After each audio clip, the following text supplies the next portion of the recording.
নমস্কার, আমি মন্দিরা নিয়ে চলে এসেছি আরও একটি নতুন ধরনের রেসিপি। আজকে আমি রান্না করব কাহুনের চাল। কাহুনের চাল নাম শুনে অনেকে হয়তো ভাবছেন এটা কী রকমের চাল, কী চাল না চাল।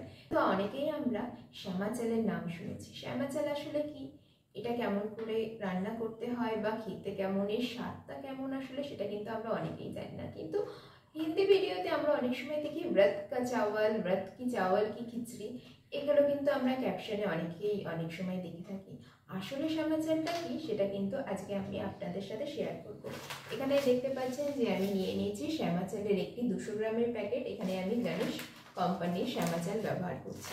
এখানে প্যাকেটবন্দি শ্যামা চাল ব্যবহার করার একটা প্রধান কারণ হলো এই চালের মধ্যে যদি সূক্ষ্ম ক্ষুদ্র ক্ষুদ্র পাথর বা ছোট ছোট পাথরের ছোট ছোট কণার মতন অংশও থাকে, তবুও কিন্তু আপনারা এই চালে ধরতে পারবেন না, কারণ এই চাল এতটাই ছোট এবং সাদা রঙের হয় যে এর মধ্যে থাকা ছোট ছোট পাথরের টুকরোও কিন্তু ধরাটা বড্ড কঠিন। আপনারা বলতে পারবেন যে জলে ভিজিয়ে রেখে জলের মধ্যে দিয়ে হাত দিয়ে আস্তে আস্তে ছেঁকে চালে যেমন পাথর বাছা যায়, ঠিক সেই রকম বাছা যায়, কিন্তু না, এক্ষেত্রে সেই রকম খুব একটা বাছা সম্ভব না। এই কারণে যতটা পারবেন এই রকম চাল কেনার ক্ষেত্রে প্যাকেটবন্দি আর যে সমস্ত বিশ্বস্ত জায়গা থেকে এই চালটা পাওয়া যাবে, যে যার মধ্যে বিশ্বস্ত বলতে এখানে আমি বোঝাচ্ছি যে যার মধ্যে খুব কম পরিমাণে ভেজাল বা ছোট ছোট কাঁকড়ের সংখ্যা খুব কম থাকবে, ঠিক সেই রকম জায়গা থেকে এই চাল কেনা কিন্তু সুবিধাজনক। আশা করি রেসিপিটিও আপনাদের ভালো লাগবে। আজকে আমি তৈরি করছি শ্যামা চাল বা কাহুন চালের খিচুড়ি। এরপরে কথা উঠতে পারে যে এই চাল ভাতের সমান নাকি ভাতের থেকে সম্পূর্ণ আলাদা। এই চাল কিন্তু ভাতের থেকে সম্পূর্ণ আলাদা। আপনারা হয়তো অনেকেই জেনে থাকবেন এই চাল গ্লুটেন ফ্রি, ফাইবার সমৃদ্ধ আর পুষ্টিগুণে ভরপুর। তাছাড়াও এই চালে ক্যালোরির পরিমাণ খুব কম থাকার কারণে এই চাল দীর্ঘদিন খাওয়ার ফলে আপনাদের কিন্তু ওজনও কমে যেতে পারে। এটা আমি পুরোপুরি বলবো না, কিন্তু এটা আপনারা যদি এর বিষয়ে পড়েন তবে কিন্তু জানতে পারবেন এই চালের উপকারিতা। সাধারণত আমরা কিন্তু উপোসের দিন বা নিরামিষের দিন এই চাল রান্না করে থাকি। আপনারা চাইলে এই চাল শুধু ভাত হিসেবে রান্না করতে পারেন, অথবা এই চাল কিন্তু খিচুড়ি হিসেবেও আপনারা রান্না করতে পারেন। আপনারা কি জানেন অনেকে কিন্তু শ্যামা চালের পায়েসও তৈরি করে থাকে? সেটা নয় অন্যদিন শেয়ার করবো আপনাদের সাথে। আজকে আমি তৈরি করছি শ্যামা চালের খিচুড়ি। এর জন্য প্রধান উপকরণ হচ্ছে আমাদের প্রয়োজন শ্যামা চাল। এর পরবর্তী প্রসেসগুলো আমি আপনাদের স্টেপ বাই স্টেপ দেখাচ্ছি। এখানে আমি নিয়েছি গণেশ কোম্পানির শ্যামা চাল।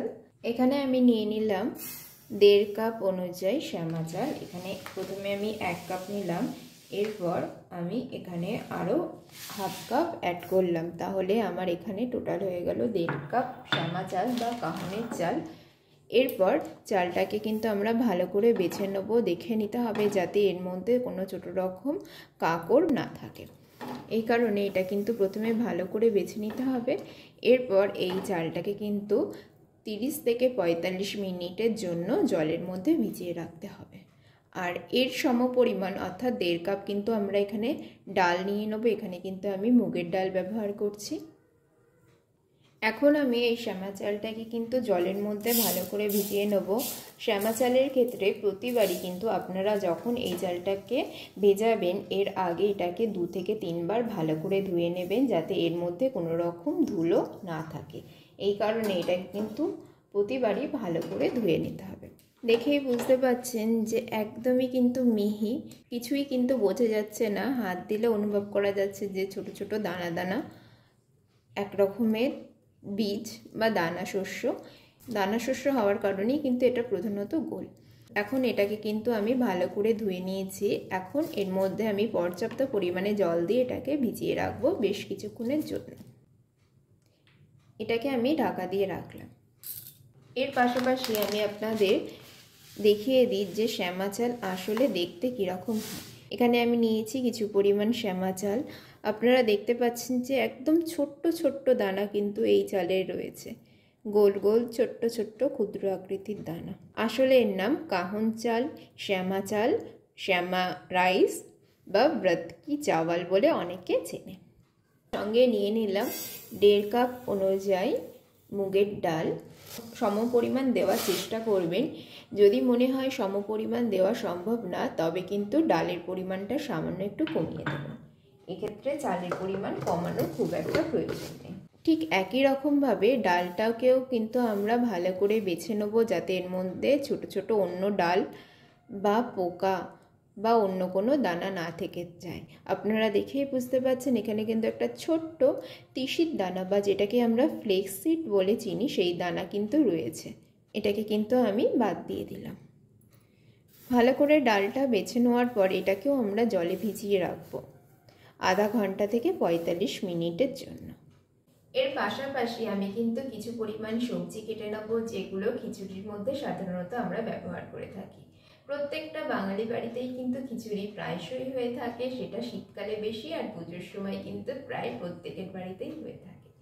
আজকে আমি খিচুড়ির মধ্যে ব্যবহার করছি খুব সাধারণ সবজিগুলো, যেগুলো কিন্তু প্রায়শই আমাদের ঘরে থেকে থাকে। এখানে আমি সবজি হিসেবে ব্যবহার করছি ফুলকপি, আলু, কুমড়ো আর নিয়েছি বরবটি। আপনাদের কাছে যা যা সবজি আছে সেই সবজি কিন্তু আপনারা ব্যবহার করবেন। মশলার ফোড়ন হিসাবে এখানে আমি টমেটো আর কাঁচা লঙ্কা ব্যবহার করব। এই রান্নার ক্ষেত্রে প্রথম ধাপে আমি মশলাটা তৈরি করে নেব। মশলা তৈরির জন্য প্রথমে আমি কড়াইটা গরম করে নিয়ে এর মধ্যে দিয়ে দেবো সর্ষের তেল। মশলাটা ভাজার জন্য এখানে কিন্তু আমি সর্ষের তেল ব্যবহার করছি, আপনারা চাইলে সর্ষের তেলের পরিবর্তে ঘি ব্যবহার করতে পারেন। কড়াই গরম হয়ে গেছে, এর মধ্যে আমি দিয়ে দিলাম সর্ষের তেল, খুব বেশি না, 3 থেকে 4 চামচ সর্ষের তেল এখানে আমি দিয়ে দিলাম। তেল গরম হয়ে গেছে, এখন এর মধ্যে আমি দিয়ে দেবো হাফ চা চামচ গোটা জিরে, দিয়ে দিলাম খুব সামান্য পরিমাণ হিং, একে একে আমি দিয়ে দিলাম টমেটো এবং লঙ্কা কুচি।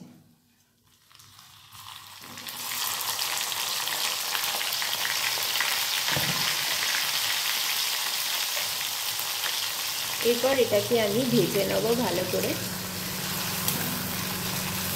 খুব বেশি সময়ের জন্য ভাজার প্রয়োজন নেই। এখন দেখবেন সবজিগুলো নরম হতে শুরু করেছে, টমেটোর টুকরোগুলো নরম হতে শুরু করেছে, তখন কিন্তু এটা আমাদের তৈরি হয়ে যাবে। যেহেতু সাধারণত উপবাসের দিন এটা মানুষ বানিয়ে থাকে, এই কারণে এর মধ্যে কিন্তু আমি খুব একটা বেশি মশলাপাতি দিলাম না। আপনাদের যদি মনে হয় তবে কিন্তু এর মধ্যে আপনারা কাজু বাদাম বা চিনে বাদাম এর সাথে কিশমিশ ব্যবহার করতে পারেন। অনেক ক্ষেত্রে অনেক সময় মানুষে কিন্তু নারকেলের টুকরো বা নারকেল কোড়া ব্যবহার করে থাকে। এরপর এর মধ্যে আমি দিয়ে দিলাম লবণ।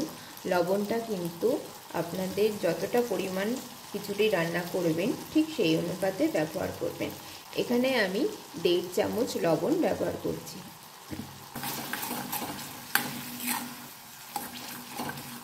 দেখতে পাচ্ছি মশলাটা কিন্তু আমাদের ভালো মতন তৈরি হয়ে গেছে। এরপর মশলাটাকে আমরা নামিয়ে নিলাম। রান্নাটি যেহেতু আমরা খুব চটজলদি করছি, এই কারণে এখানে কিন্তু আমি প্রেসার কুকার ব্যবহার করছি। এর মধ্যে আমি দিয়ে দিলাম আগে থেকে ভিজিয়ে রাখা শ্যামা চাল আর দিয়ে দিলাম 1.5 কাপ অনুযায়ী জল।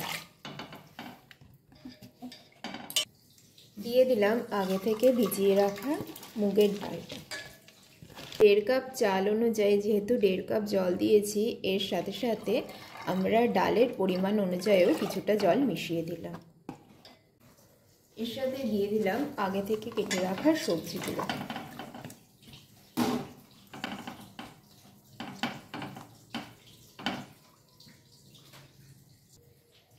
মিশিয়ে দিলাম যে মশলাটা আমি তৈরি করে রেখেছি।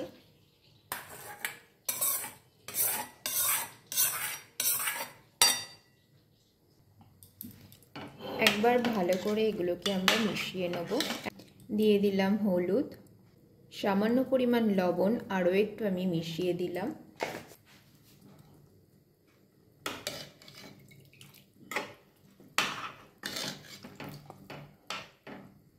এরপর এটাকে ঢাকা দিয়ে দেব। এটাকে আমি ঢাকা দিয়ে দেবো। এটাকে আমি রেখে দেবো একেবারে লো ফ্লেমে। যখন একটা সিটি পড়বে তখনই কিন্তু এই খিচুড়িটা তৈরি হয়ে যাবে, কারণ খুব একটা বেশি উপকরণ বা খুব একটা বেশি সময় কিন্তু এই রান্নার ক্ষেত্রে প্রয়োজন হয় না।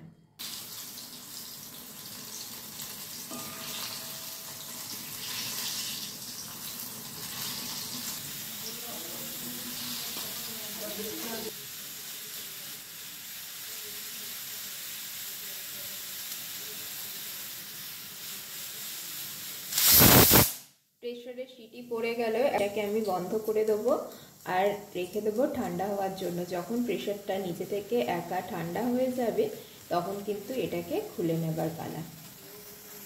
প্রেসার কুকারটা সম্পূর্ণ ঠান্ডা হয়ে গেছে, ঢাকা খুলেই আমি দেখতে পাচ্ছি আমাদের খিচুড়ি কিন্তু একেবারে তৈরি।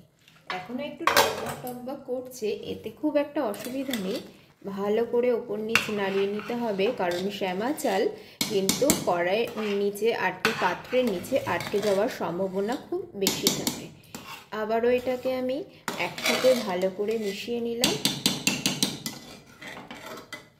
যেহেতু শীতকাল, এই কারণে এখানে আমি নামানোর পরে দিয়ে দিলাম সামান্য ধনেপাতা কুচি। স্বাদের জন্য এখানে আমি দিয়ে দিলাম খুব অল্প পরিমাণে ঘি।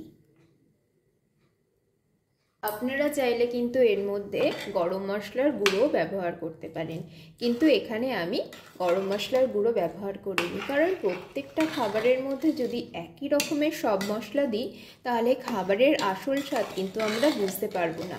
আমাদের কাছে সব খাবারই কিন্তু একই রকম বলে মনে হবে। কাহুন চাল বা শ্যামা চালের খিচুড়ি কিন্তু একেবারে তৈরি।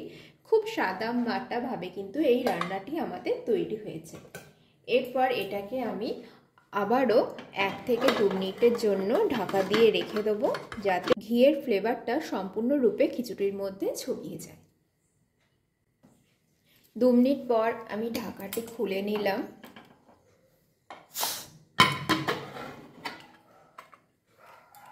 খিচুড়ি পরিবেশনের জন্য সম্পূর্ণ প্রস্তুত। কাহুন চালের সাদা মেটা খিচুড়ি, তার সাথে বেগুন ভাজা।